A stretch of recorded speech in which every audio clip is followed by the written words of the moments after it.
For example 3, writing a real-world function, it says that Chris earns $35 per hour. This part is pretty important right here.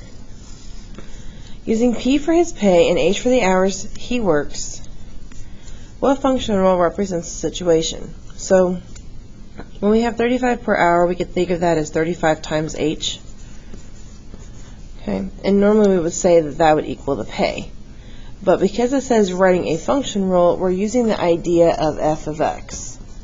So the pay is based on the hours that he works. So you would say P of H equals 35H.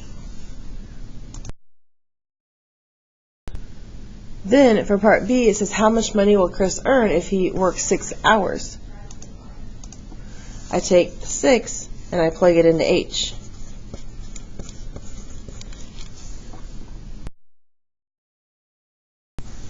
So if I multiply those together, it gives me then P of 6 hours, I guess we should write that here, and 35 times 6 is 210, and that would be dollars.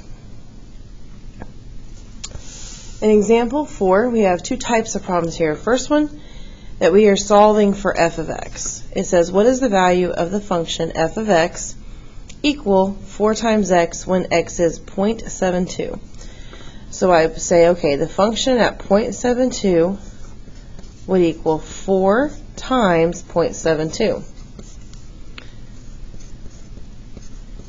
And so what I would do is I would multiply these. So 4 times 0.72 is 2.88. So essentially, I'm just multiplying the two numbers. So here, f of 3 equals negative 2 times 3.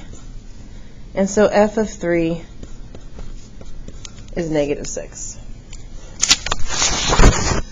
For letter C, for what value of x is the value of this equation equal to 10? It says here, for what value of x? Question mark. We're trying to find x. So 10 goes in for f of x, the whole thing. So I say 10 equals 3x minus 2. I add 2 to both sides, and we get 12 equals 3x. Divide by 3. X is 4. And then the last one, negative 3, goes in for f of x, and it says for what value of x is the value of this equation equal to negative 3? Okay, well, solve for x, so we plug the negative 3 in. We get minus 3 minus 3. We're adding to get negative 6. And we divide by negative 2. So x equals 3.